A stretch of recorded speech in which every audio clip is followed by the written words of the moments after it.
Hello and welcome to a spooky edition of the Fantasy Life Show. Happy Monday, everybody. I'm your host, Ian Hartitz, and we have a ton to get to today, celebrating some of the tight end performances, breaking down Sunday Night Football, and overreacting and maybe even underreacting to some of the weekend's biggest storylines. But I am not alone. Joining me, as always, on this edition of the Fantasy Life Show, Paul Charchian and Chris Allen. Fellas, what a day of Sunday football. Charch, I mean, points, man. Gotta love that.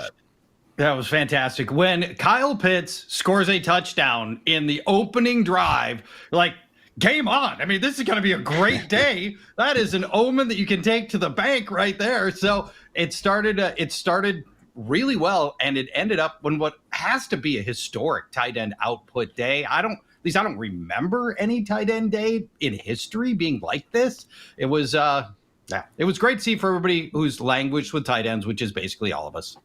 Mm-hmm. Chris, got reminded a couple times on the broadcast about National Tight End Day. I don't think anyone was exactly taken by surprise right. After, a good 10 minutes of viewing. But, hey, man, at least we can get behind the position, finally giving us something after certainly a rough, first 7 weeks of the season. And I think that's all that matters to folks. For people that were languishing over tight ends like earlier in the season, wondering, where's my production for Mark Andrews? Where's my production for Sam Laporta? All of that should have been forgiven just yesterday, but we'll see how that turns out in week 9. More on that in just a little bit. But guys, before we get into the meat of our show, want to break down, again, a pretty eventful Sunday night football game. The 49ers took down the Cowboys 30-24. They will now be going into their bye, sitting, fairly pretty. Almost had another blown loss, but at the end of the day, 4-4. Cowboys slipped to 3-4, tail spinning at this point. So with that 49ers squad, Brock Purdy, 56 rushing yards and a touchdown, also chipped in 260 through the air with another score. Unfortunately, their backfield did get a bit more banged up. Isaac Guerrero ended up having to lead the way. He did rack up over 100 total yards and a touchdown. Jordan Mason just 6 carries for 18 scoreless yards before departing with a re-aggravated shoulder injury. So Deebo Samuel also had a rib injury. He picked up 86 total yards before. And of course, the inventor of National Tight End Day had to get his thing going, 128 yards and a touchdown on 7 targets for Mr. George Kittle. I will say that touchdown sure seemed like an OPI to me, but hey, when it is your holiday, it is your holiday. So Charge, again, good stuff from the passing game. You would think that Deebo, depending on the nature of the rib injury, will be fine to go after their week 9 bye. The real storyline, though, is the potential return of Christian McCaffrey. Ian Rapport has already told us he is expected to practice during their basically bonus practice during the bye week, coming off that Achilles injury. So once we do get into week 10, Charge, are we back? RB1 overall, just going for it? Or do you think maybe we see a slightly reduced version moving forward? I think at least initially it'll be slightly reduced because they've been so effective with Mason and Guerrero. Why immediately throw Christian McCaffrey into a workhorse role and, God forbid, reset a timetable on his Achilles? It seems like an unnecessary risk considering how much productivity you're getting from your other guys. So, and I know this is a team that generally goes workhorse back. I mean, that's the way Kyle Shanahan typically operates, but boy, it seems reckless to automatically put CMC back into 20, 25 touches a game, which is what he normally would have gotten. And who knows how much rust he needs to knock off. I mean, there's just a lot of moving parts. We'll know a lot more in 9 days when we get our first look at the injury report and we get our first practices. And so we're still a ways out, but obviously great to even speculate about Christian McCaffrey coming back. And, we're not that far removed from thinking he might not play all year. So just the thought that we might get Christian McCaffrey back in less than 2 weeks is pretty exciting. And for everybody who spent that first overall pick on Christian McCaffrey, man, it'd be great to get you some return on that investment.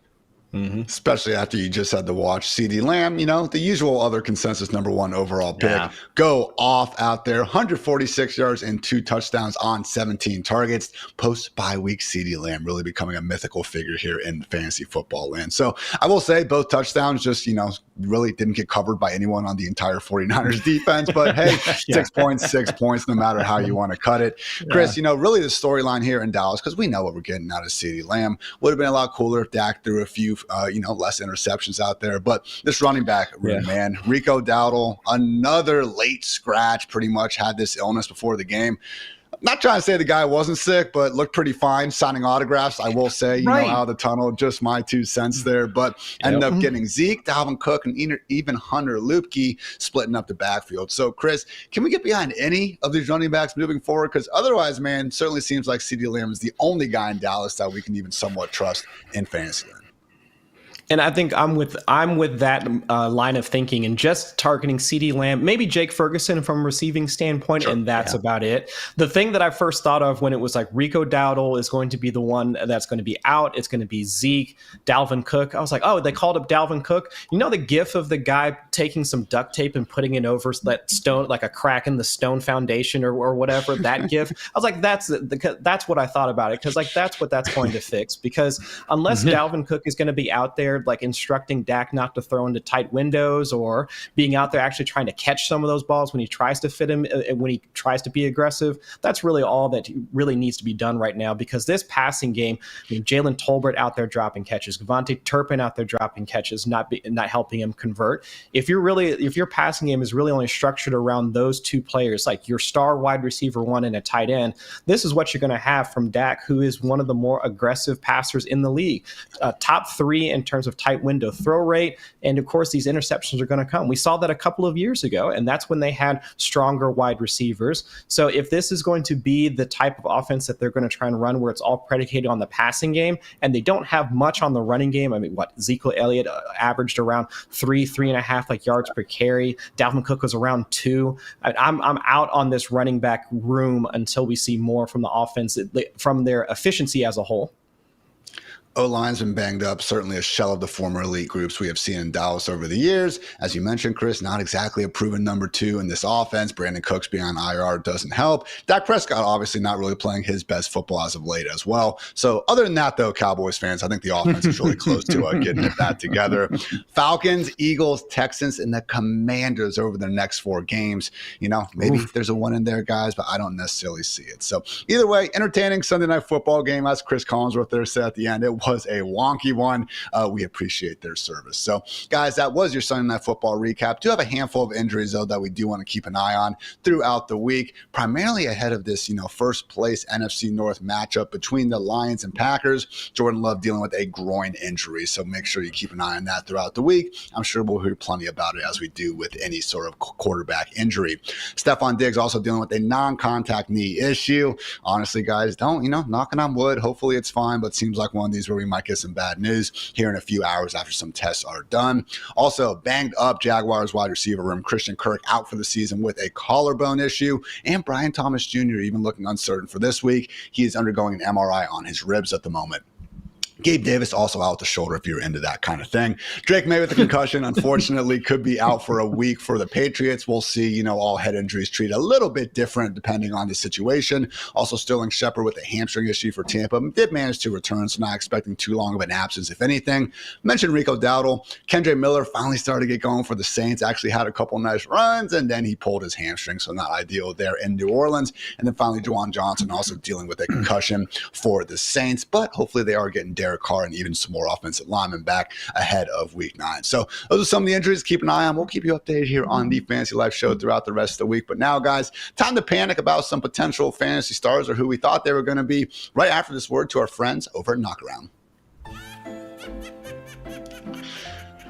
Get my 49ers shades on. Winners write the history books. These things are fresh. And they also, guys, give you a cool little bag. Here's the 49ers one that, you can stunt with style as you go throughout your days. So really, guys, hey, head to knockaround.com and pick up your new go-to pair of polarized shades for less than $50. With over 25 frame styles and dozens of colors, you are guaranteed to find sunglasses that look good and protect your eyes with full UV 400 protection. And be sure to check out Knockaround's officially licensed NFL collection that I am rocking right now. They are awesome and confirmed the frames are actually really freaking good. So you can rep your team all week and hopefully all the way through the playoffs. Visit knockaround.com and use code LIFE for free shipping on your order.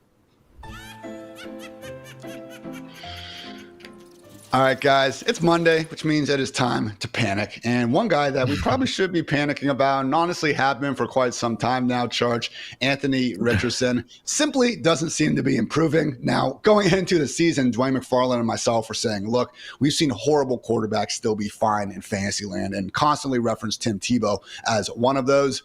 As we sit after 8 weeks of action, Anthony Richardson is completing 44.4% of his passes. Even Tim Tebow was better than that at 46.5%. Charge, what's your level of panic here with the second-year talent in Indy? Well, let me start here, Ian, Chris. Is it weird that Anthony Richardson tapped out of the game because he felt tired? A little bit. Have you ever seen that? Does Lamar Jackson tap out of games? It runs for like 25 yards and then just, taps his helmet. He's out. I mean, who does that? No quarterback. To go to the ever bathroom does in that. the playoffs, yes, but not for a breather. That's the only time Lamar Jackson's tapped out. Right. Yeah. Thank you. Yeah, not because you want a breather. Late in the game, Richardson, another weird thing. He's scrambling up the field. There's less than a minute left. He can go out of bounds. Nope, I'm going to stay in bounds and keep the clock moving. Oh, come on. You're killing me. Ian, I think you and I see Richardson a little differently based on your tweets, although sometimes I can't tell if you are tweeting sarcastically and not, but I think you are I think you are more on board with Richardson than I am. 3 straight games with exactly 10 receptions is terrible. Has not topped a 50% completion rate, which in and of itself is horrible, but he hasn't even topped the 50% completion rate in any game. He threw at a 31% yesterday, did have a couple of drops. Well, I guess I'll give him that. Before his injury, and this is the bigger issue, Anthony Richardson's not getting better. Before his injury, he was averaging 194 passing yards. Since returning from his injury, 152 passing yards in today's NFL. That is awful. Oh, but Charge. Oh, but wait, he's only started 10 games. Okay, but we're in double digits now. I mean, when can I hit the panic button? I mean, do I have to wait till triple digits? Do I have to wait for him to have 100 games, quadruple digits, 1,000 games? I mean, at what point can I just say, dude's not getting better, and he is killing the fantasy players around him, particularly his receivers, Anthony Richardson. Look, it's no longer a problem that he just isn't getting enough reps. We're starting to look at a problem of talent. Mm-hmm. It's been horrible. And again, Chris, Charles mentioned it. There were some drops. Mitchell couldn't get a foot down. Right. Tyler Goodson, potential touchdown. We had an OPI nullifying Alec Pierce touchdown. Okay, go ahead and give him those. And we're still dealing with 13 for 32 passing out here. So really it just has been brutal. He now has 5 games with at least 15 pass attempts and a 50% or worse completion rate. Caleb Williams is the only other quarterback with more than one such performance. It's horrible, Chris, and the rushing should be here to stay today in Fantasyland, but we're not even getting that. I mean, at this point, how much longer do you think they're going to stay with him, man? This is getting rough. I don't know how much longer they're going to stay with him, because now if you start benching him, doesn't that mean they're waving the white flag on the entire season? I know that Joe Flacco can at least provide them with a bit more passing production, but what does that say for the rest of the team?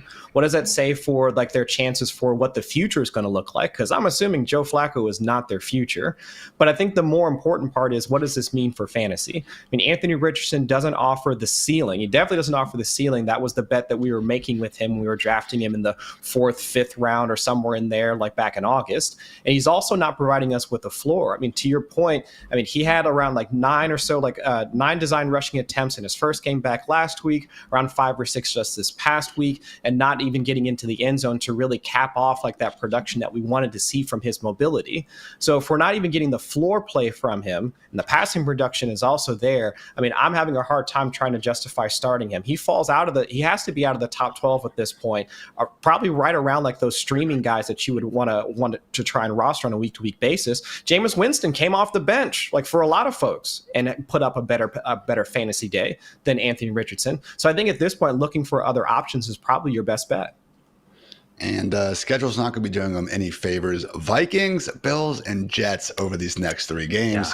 Somehow, could even get worse. So not great in Indy. Not great for the New York Jets as well, guys. Now 2-6. And let's face it, at some point, we do need to point the finger at the guy under center. We got Davante Adams. We got Garrett Wilson. We got Breece Hall. But Aaron Rodgers still not quite getting it done. So, Charge, we do have more reasonable matchups ahead. Texans, Cardinals, and Colts before their Week 12 bye. Yep.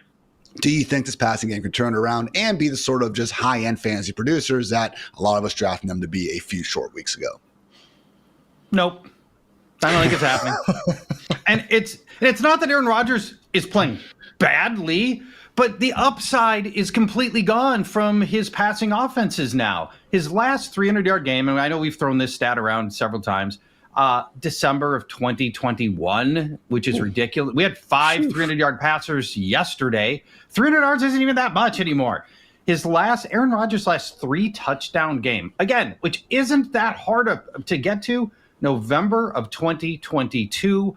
His completion percentage isn't terrible, but he's not giving away games. Aaron Rodgers not that kind of guy, but we've now had 3 games with Todd Downing calling plays. We've now had 2 games with Davante Adams, and the Jets don't look materially different. And oddly, we're getting good games out of Breece Hall. He's doing his part. The biggest problem is ADOT. Aaron Rodgers not manufacturing big plays because he's not throwing downfield, and I don't think he's got the arm and the arm confidence to throw downfield like he used to. His ADOT right now is 6.9 yards. That ranks him 25th in the league. And at some point, to get big, explosive box scores, you have to be able to throw downfield. And that's what we're not seeing in this offense. Now, granted, these last 3 games have been against pretty good teams. Buffalo, Pittsburgh, New England. Those are pretty good pass defenses. But I think we all expected more high-end output. And Ian, Chris, that's not what we're getting at this point.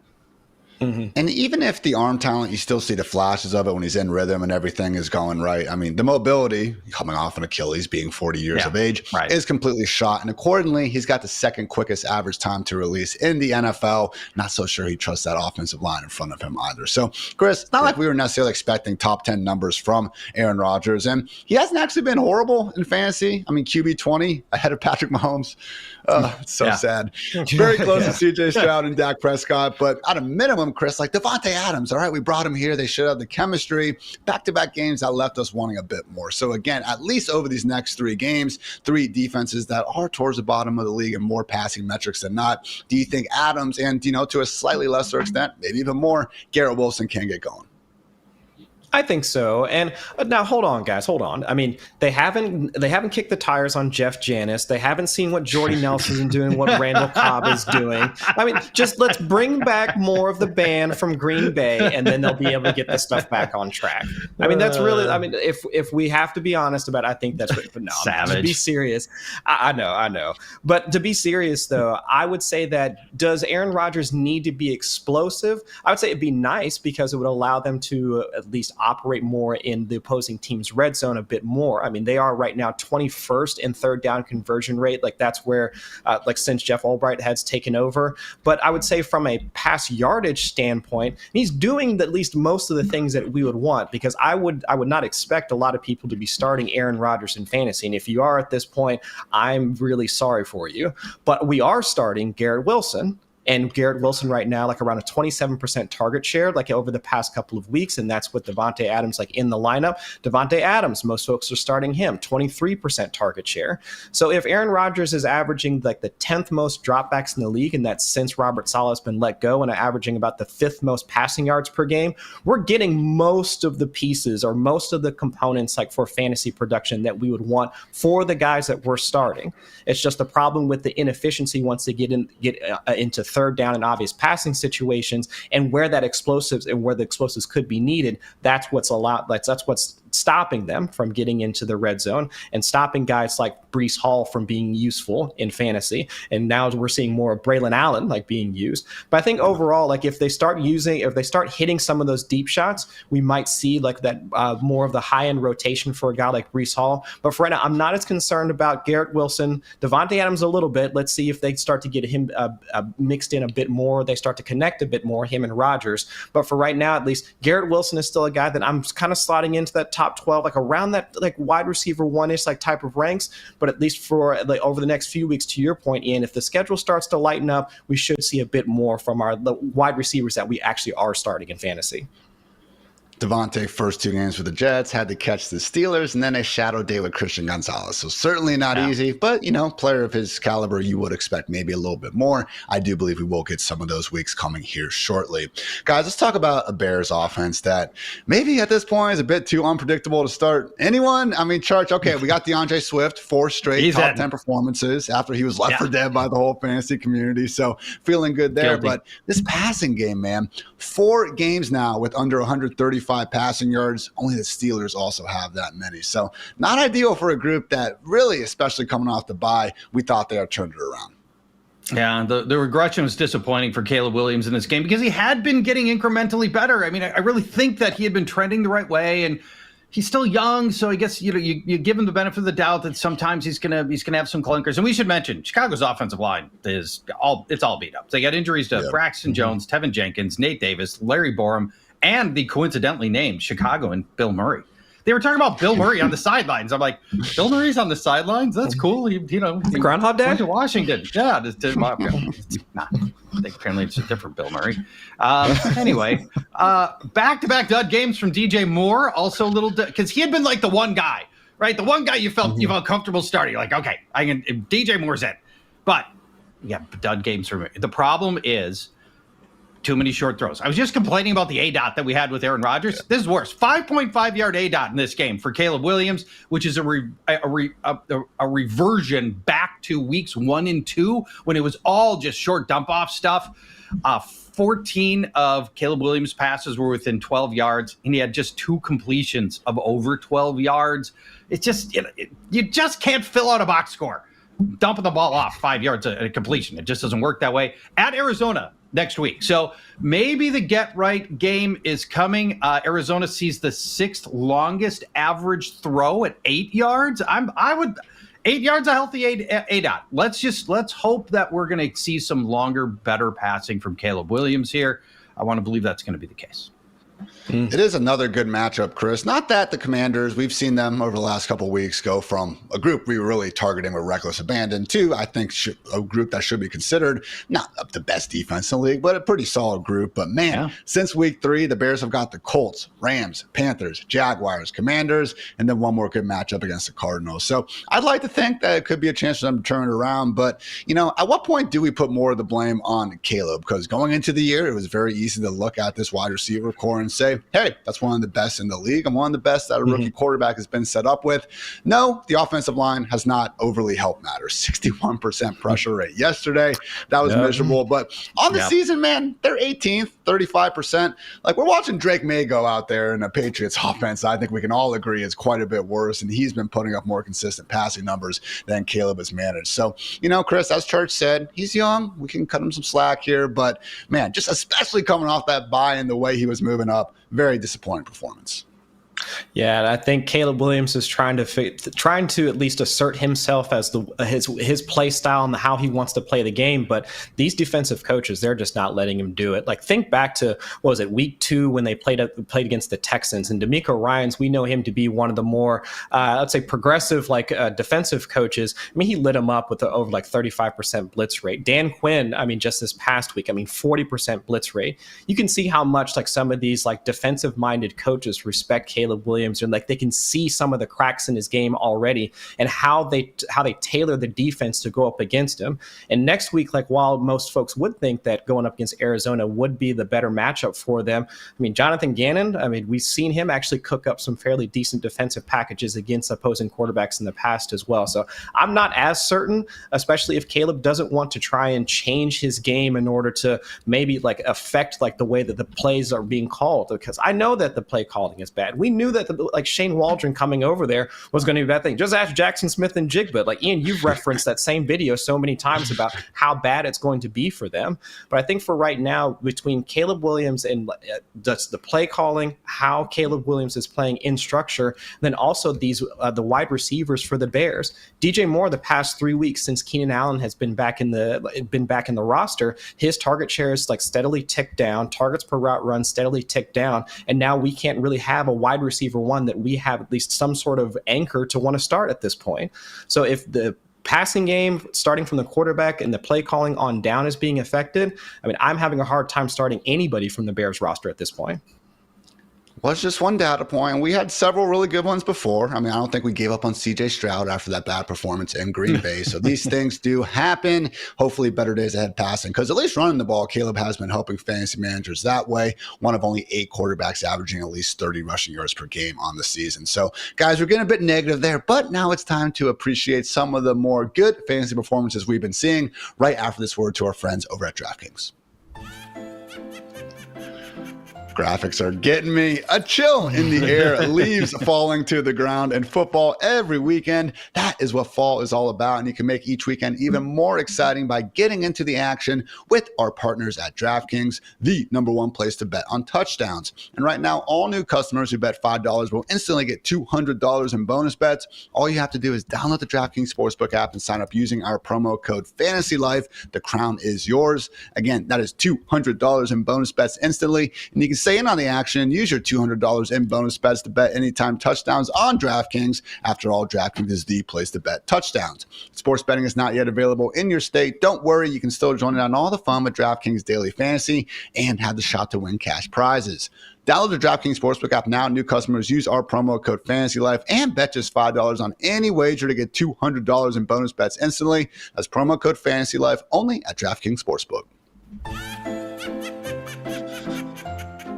All right, fellas, as we discussed at the top of the show, quite a day for tight ends in week 8. And of course, it did come on National Tight End Day, as you may have heard. So 17 tight end touchdowns, guys, before Monday Night Football. I believe the previous record was like 13 or 14 on this very special time of the year. The average just in weeks 1 through 7 this season, 7.8. So, Charge, 18 tight ends had double-digit fantasy points. We got a graphic right now showing some of them. I mean, how can you not be romantic about this holiday, Church? Yeah, I hate National Tight End Day. Hate it. This is the worst idea in fantasy football. Oh. Well, actually, there is one worse idea than National Tight End Day. Kickers. There was a time, PPR? kickers. There was a time when the bye, because I'm older than you guys, when the bye week was a new thing, that leagues were doing what's called carryover scoring, meaning if your player was on bye in week 8, you would get his week 7 score if you wanted it, or you could bench him. It was a terrible. Yes, that was a thing in fantasy football in the 90s that you guys did not have to try to deal with that. Worst, that was the worst thing in the history of fantasy football. The second worst is National Tight End Day. What is the fun of National Tight End Day? If everybody has a good tight end, then nobody has a good tight end. Oh, I'm all excited. My tight end got me 14 PPR points. That's a season high from Sam Laporta. And then what happens? Chris's tight end got 14 points. I didn't get any points. I netted nothing on this. I am the wet blanket. Look, half the fun of the tight end position is complaining about the tight end position. I can't even do that for a week. I am highly compensated every week to identify the 4 tight ends that won't suck. And that's one of the few skill sets that I possess. As I am sitting in the back of my Bentley heading to the yacht club, I will ask my chauffeur, Carson, to ask ChatGPT for me to identify the 4 good tight ends coming up this week. And then I'll have Carson dictate whatever ChatGPT says so that I'm not late to my back massage, because my life is very stressful and I've got an appointment, and my guy, Krieger, is really, really booked solid. So I've got a lifestyle to which I've become accustomed, which is incredibly important that I can find those 4 good tight ends. National Tight End Day undoes all of that. Chris, I think Charge sounds like someone who started Cole Kmet, all right? What is this blasphemy? That's what it sounds like. I get it, man, because we were talking earlier in the show just about the fact that in week 1, we didn't have anybody to start. I mean, 4 tight ends had double-digit fantasy points in week 1, and we literally had over quadruple that just this past week. But I think the biggest takeaway for some of the performances is like, who are the guys that we can trust? Who are the guys that are actually like players that we should continue to roster? Because like Adam Troutman, the pride of Dayton, like my hometown, should he be the guy we should going out and like making waiver claims for? Probably not. But if you had some concerns about Kyle Pitts, 3 weeks in a row now, 15% plus target share. So I would say like he should be back in our circle of trust. Mark Andrews, just this past week, another week where he gets into the end zone. He should be back in our circle of trust. Tucker Kraft, I mean, he is the embodiment of the he can't keep getting away with this meme. But still, I mean, if the man's going to be out there just like rumbling for 60 yards like on a singular catch like each week, I'd say that my problem with him, he's not at least in the circle of trust because it's more than likely going to be the Malik Willis show moving forward because of the groin injury. But I try to go through some of those tight end scores and see like which are the ones that we should be like actually counting as legitimate, like a week to week type of reliable scores. And like those 2 guys at least stuck out to me as guys that we should at least continue to have in our rosters from moving forward.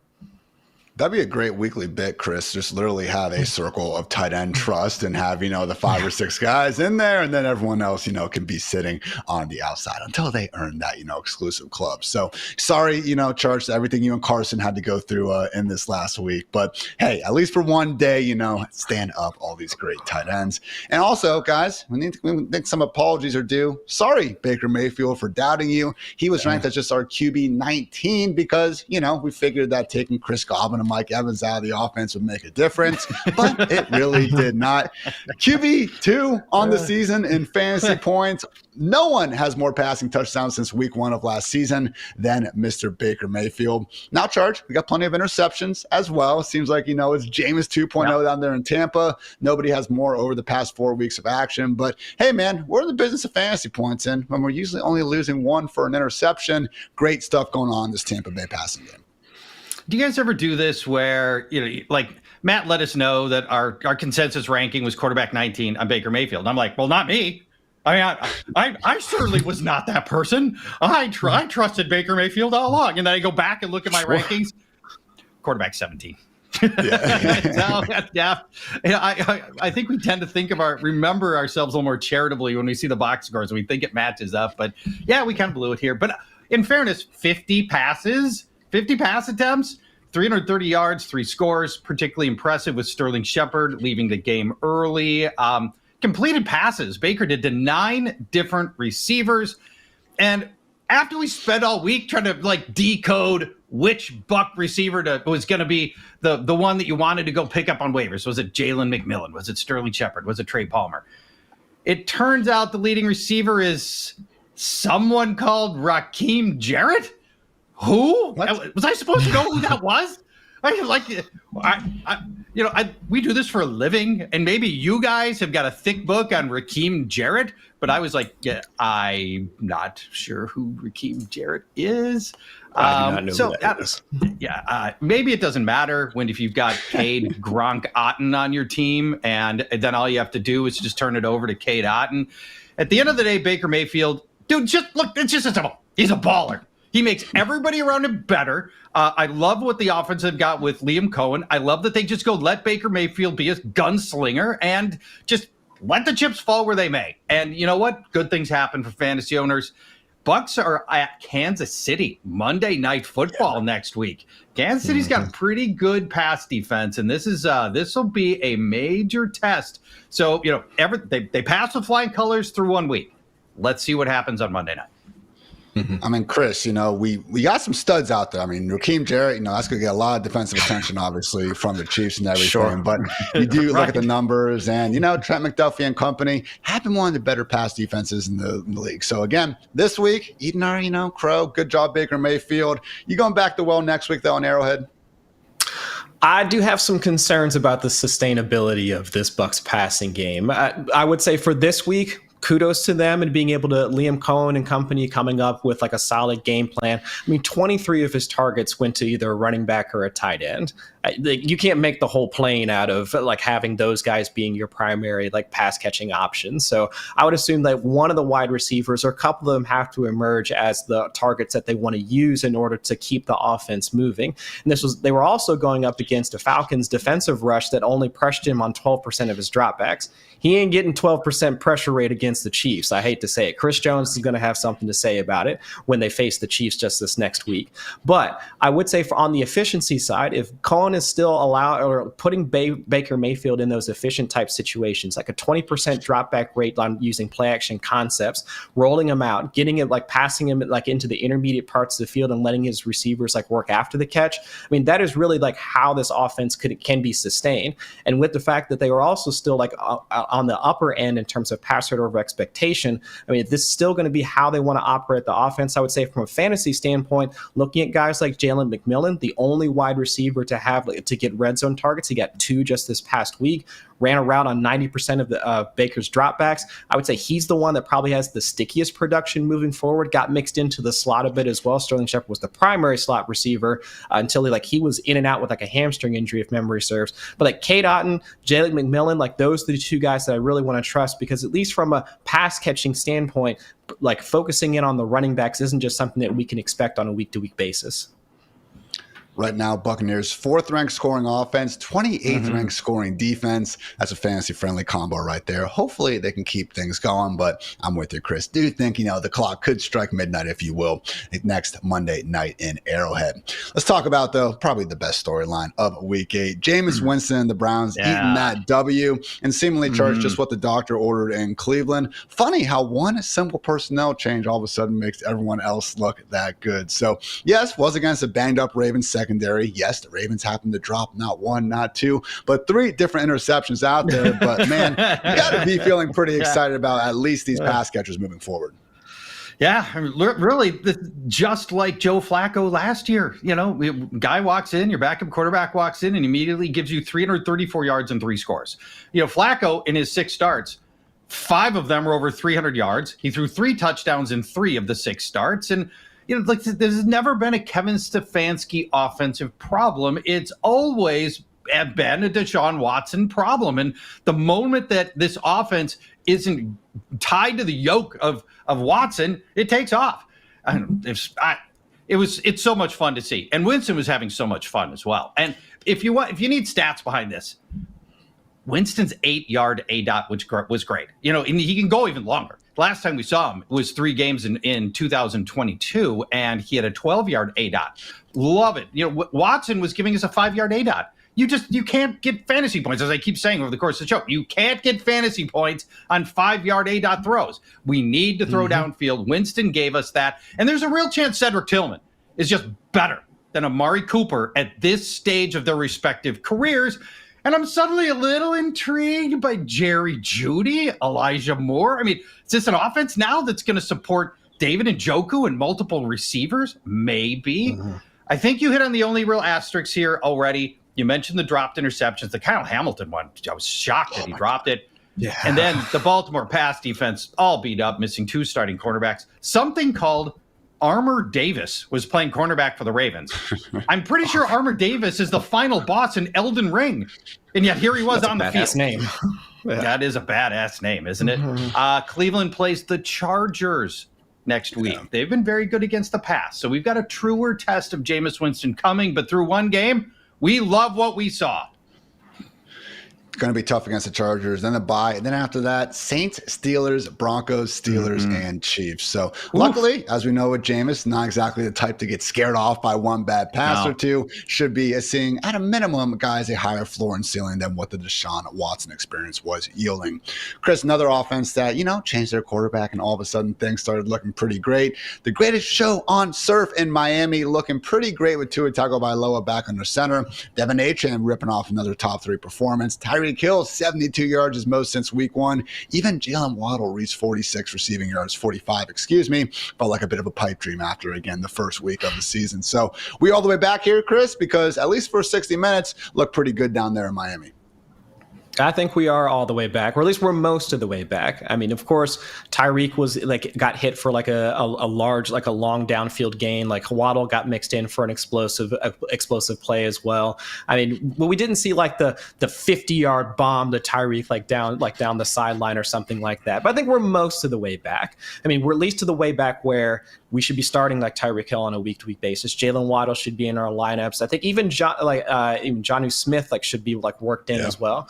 But I think for the pass catchers, having Tua back in the lineup is something that we're kept harping on how this was going to change, and we saw that bear out on Sunday. I mean, Tua's average time to throw was 2.16 seconds. I mean, that's faster than any Snoop, whether it was any of the backups that were in there, and at a 5.1 air yards per attempt. I mean, just a nice tidy, I'm going to hit my back foot, throw it to Tyreek or Jalen, and then let them work after the catch. They ran 8 plays from inside the 10-yard line. That's more than the previous 3 weeks combined.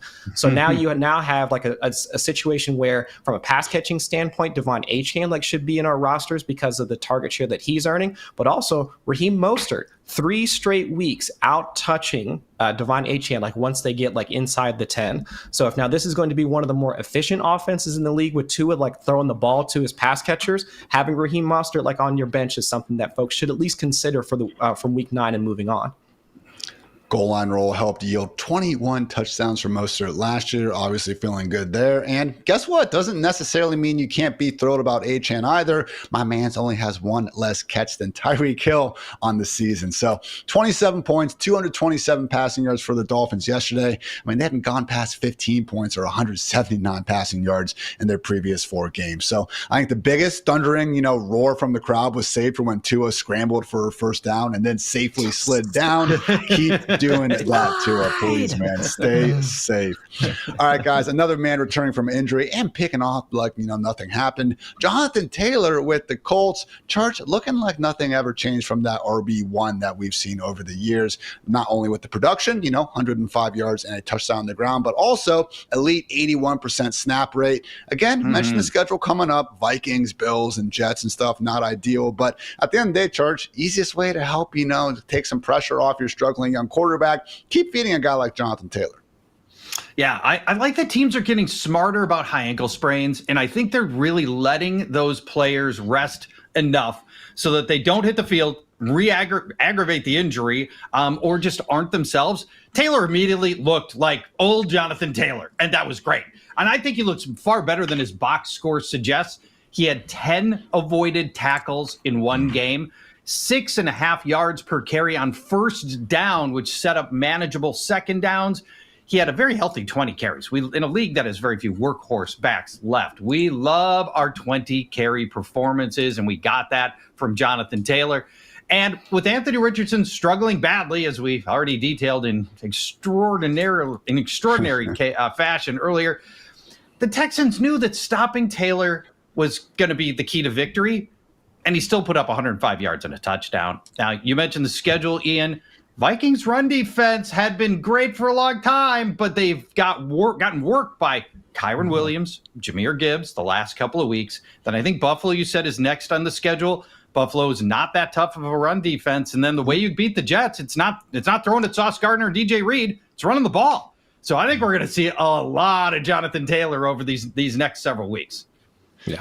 In the NFL, I've always kind of thought that bad run defenses, it's easier to fix that and just devote extra resources to the box than it is to, fix a terrible group of cornerbacks or anything like that. But if we had to give the Colts, some big time credit out there, it's that big, awesome offensive line. Quentin Nelson had one, play where it was just clearing out a road for Taylor, around right end. And Anthony Richardson obviously has those struggles, but, the dude is quantifiably the most athletic quarterback ever. So I do think he still can do some good things on the ground at a minimum. So it would be a lot cooler if he could, complete 50% more of his passes one of these days. But for now, we'll at least take solace in the fact that JT RB1 season is alive and well.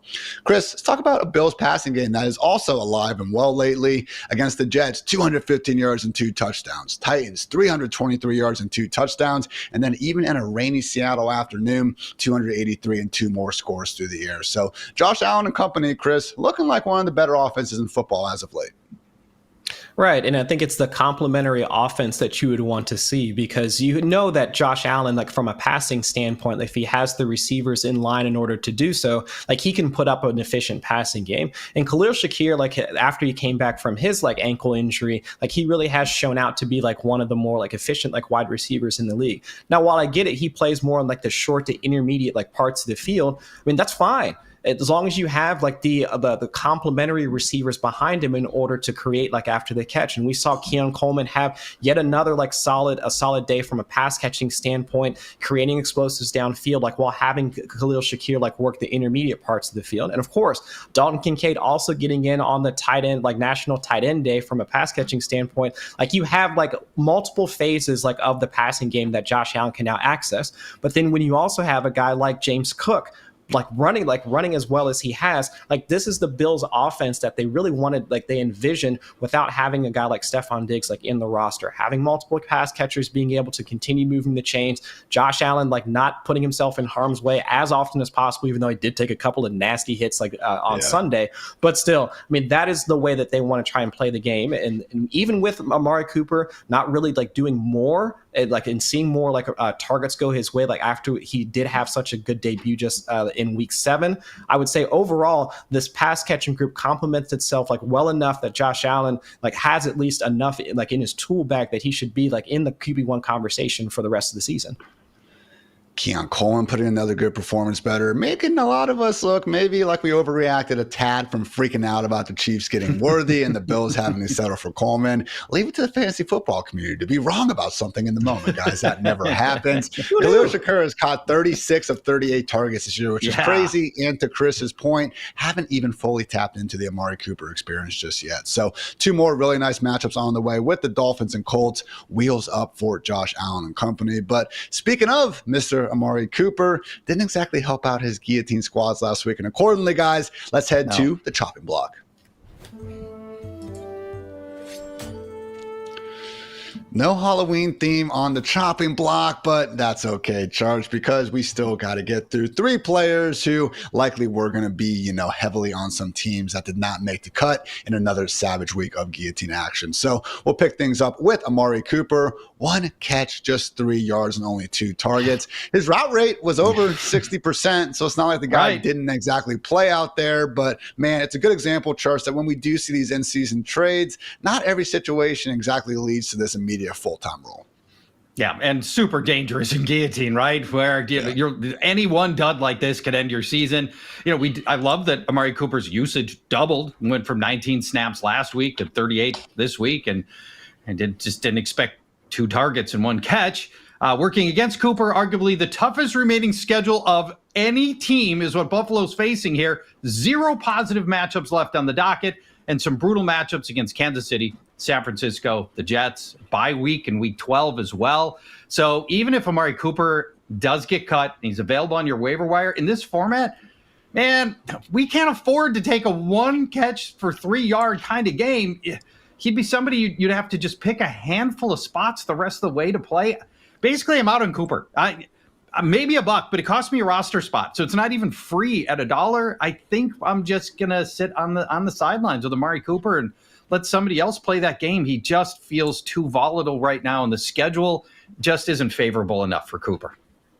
Tough to see him becoming this must-start top 15 option anytime soon. And with leagues getting down to, 8 or 9 teams left now, certainly not someone who needs to be on rosters, to Charge's point. Let's talk about a running back who is back, 2 straight games with decent usage, but the production has been a bit lacking. Nick Chubb, Charge, coming off a game with 16 carries, but just 52 scoreless yards on the ground. Tough matchup against that Ravens front 7, but hey, got the Titans, then a bye over these next 2 weeks. Not exactly looking great in the near future either.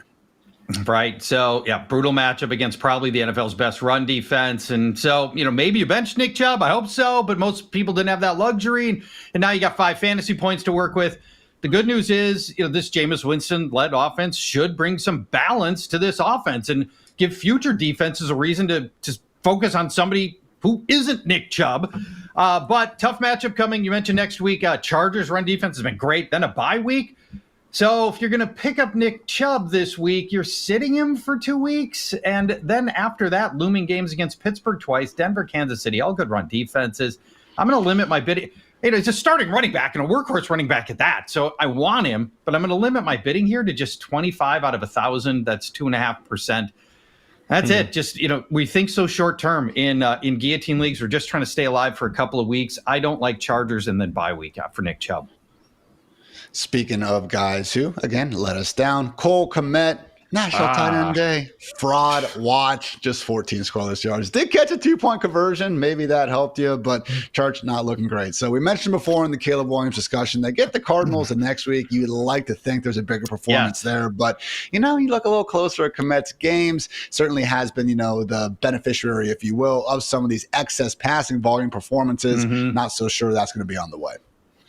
So earlier when we had more teams in your guillotine league, there's 16, 17, 18 teams. Cole Kmet, you had to roster him. Anybody who was a quasi-functional tight end that had the upside of like 4 catches for 40 yards had to be on a roster. But now we're looking at 10 teams left going into this week. That's Cole Kmet's a bubble guy at best and a depth play and probably not your starter. So while I still want him on my team, and I do think the Bears do get incrementally better most weeks, probably beginning next week, I don't know. I'm not sure that he's going to be a starter. And you look at everybody other than DJ Moore has been extremely hit and miss in this passing offense. Cole Kmet as well. So $10, Cole Kmet as my backup tight end. That's all the best I think I would bid for him when he becomes available in your guillotine league.